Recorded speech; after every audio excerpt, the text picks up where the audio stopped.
Afterwards, we were supposed to have a flight back to the United States 2 days later.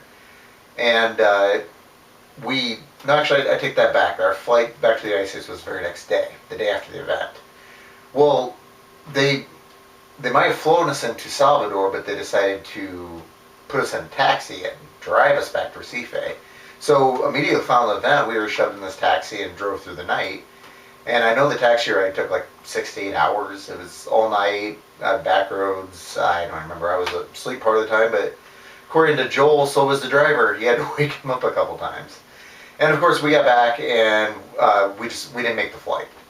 Now, originally, because I was a nut that fought all the time, I was supposed to be back in Iowa for 2 full days before flying out to Salt Lake City for the fight with a fighter. Well, I was supposed to be in a tournament out there, an Extreme Challenge.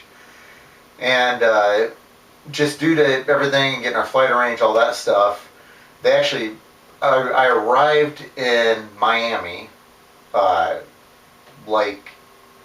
early afternoon of the day of the fight.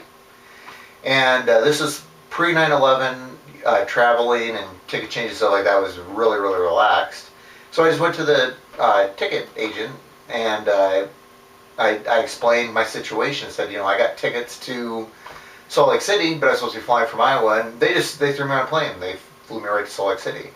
My plane landed in the afternoon. It was probably like 4-ish, maybe. And in the airport, I saw a familiar face.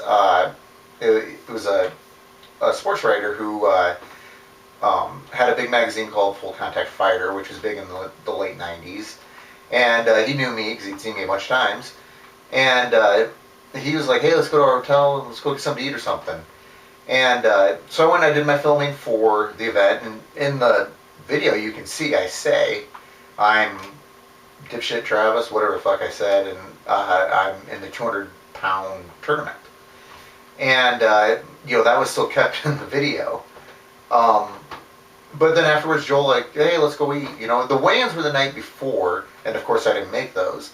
But they were relaxed, nobody cared, and I was always right around 200 pounds. So me and Joel and Nate, and we get back to the venue at like 7 o'clock at night. And the event promoter, Monty Cox, was like, hey, your opponent, the guy in the tournament, wasn't even my opponent, he was on the other side of the bracket, was bitching that he wanted to see me weigh in. And I'm like, whatever. And I got on the scale, I weighed 202 pounds, so I was 2 pounds over. And just the guy complained, but he wasn't even my opponent. And my opponent at first didn't even care, but then this guy got him so worked up that he was in my opponent's ear like, no, he's got to make weight. We made weight. And I threw plastics, ran around. But the thing is the tournament in Brazil was tough. I won the tournament, but that was bare knuckle, headbutt. It was old school, no holds barred. And all of my fights were pretty tough.